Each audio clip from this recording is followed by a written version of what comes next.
তিন জিনিস মানুষকে জাহান্নামী বানায়। কয় জিনিস? এক নাম্বার গাফলত, এই অবহেলা। পরিমারি যান না, আইতেছি যান না, যাইবেন না? ও মসজিদে যাইতেন না? জামু, মানা করছি না, যাইতাম না। যাইবে না, তুমি সামনে যাইবা না, আইতেছি না, এরকম শুরু করছো। এই মানে ভাল লাগে না। কি ভাল লাগে? ভাল লাগে না, ভাল লাগে। অনেক ছেলেবেলা আছে এরকম, আমাদের পড়তাম না। কি লেগে পড়তাম না? কোনো কারণ নেই। এই গাফলত, খামখেয়ালি, অবহেলা পরে জাহান্নামী বানায়। দুই নাম্বার হলো জাহালত, অজ্ঞতা, মূর্খতা। সে মূলত ওযু নামাজ জানেই না, সূরা কেরাত জানেই না, ফরজ ওয়াজিব সুন্নত জানেই না। তো এই মূর্খতা, না জানা, অজ্ঞতা, এটা তার জাহান্নামে। তিন নম্বর হলো দালালাত, সঠিক পথ হারিয়ে ফেলা। মানে ফিকির আছে, আখিরাত বুঝে, কিন্তু সঠিক রাস্তাটা চেনে না। হেদায়েতের সঠিক রাস্তা, সুন্নতের রাস্তা, কুফরির পথে চলে গেছে, শিরিকের পথে চলে গেছে, বিদআতের পথে চলে গেছে, রাস্তা হারায় ফেলেছে। দালালাত, এই ভ্রষ্টতা, পথ হারা, এই কারণে জাহান্নামে। কয়টা হলো? তিনটা। গাফলত, জাহালত, দালালাত।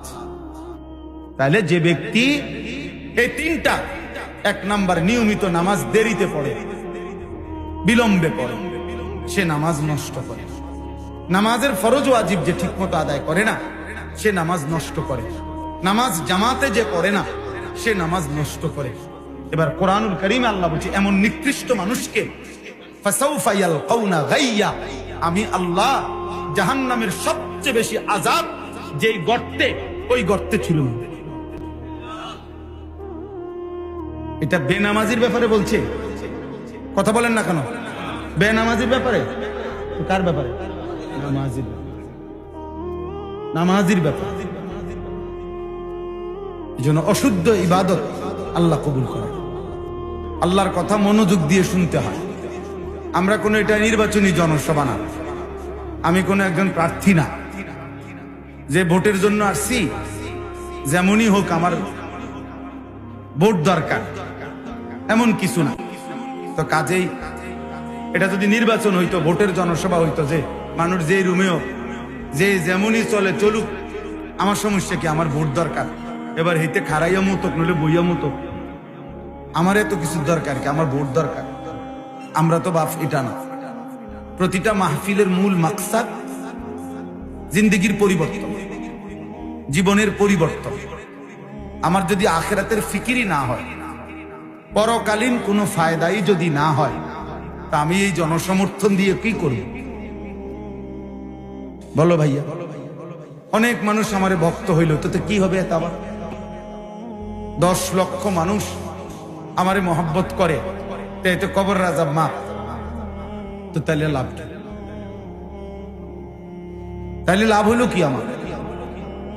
তাহলে পরিবর্তন দরকার, আখিরাত দরকার, আখিরাত দরকার। এই জন্য এটা জরুরি। আল্লাহর কথা বসে শুনলে এটা আদব।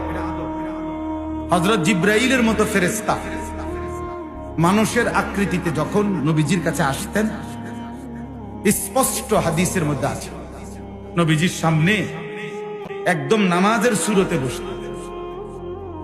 ফাআসনাদা রুকবাতাইহি ইলা রুকবাতাইহি। হাদিসের মধ্যে আছে, হযরত ওমর রাদিয়াল্লাহু তাআলা আনহু বর্ণনা করছেন যে জিবরাইল আয়েশা নবীজির সামনে এমন ভাবে বসছে মানুষের আকৃতিতে, যে উভয়ের হাঁটু বরাবর, মানে নবীজি এদিকে তো উনি ওইদিকে, তো হাঁটু একদম বরাবর। তো যদি হাঁটু বরাবর হয়, তো বুক বরাবর, চোখ বরাবর, এতটা আন্তরিকতা। তোমরা কি বসতা না ভাই? এই ছেলে, বললাম না যার অসুবিধা হয় চলে যাও।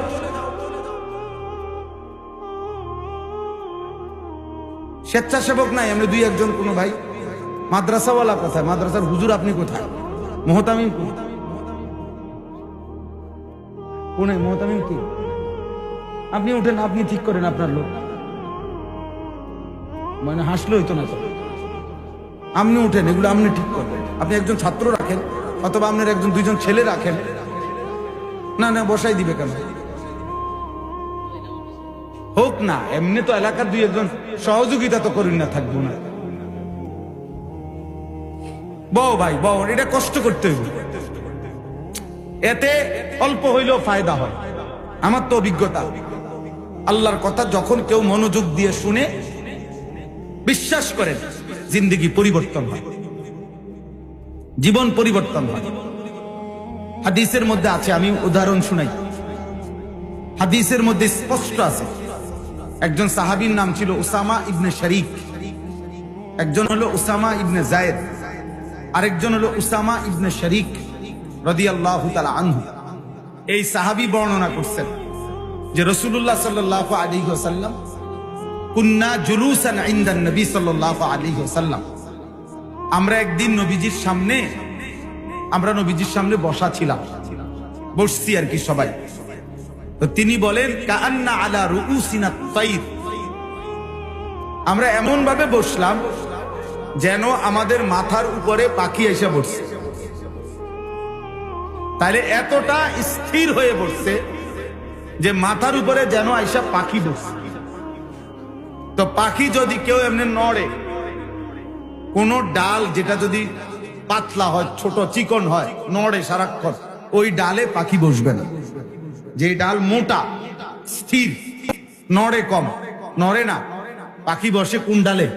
ওই ডাল। তো উনি বলেন যে আমাদের মাথার উপরে যেন পাখি বসছে, এত স্থির আমরা বসছি নবীজির সামনে। লা ইয়াতাকাল্লামু মিন্না মুতাকাল্লিমুন, হাদিসের পরের অংশ। উনি বলেন আমাদের মধ্য থেকে একজনও কোনো কথা বলে নাই, একজনও আমাদের সামনে, আমাদের মাঝে কেউ কোনো কথা বলছিল না, সবাই চুপ, পিন পতন, নীরবতা এবং স্থির। এইভাবে আমরা আল্লাহ নবী সাল্লাল্লাহু আলাইহি ওয়াসাল্লামের এক এক কথা শুনছি। তাহলে মনোযোগ জরুরি, মনোযোগ জরুরি।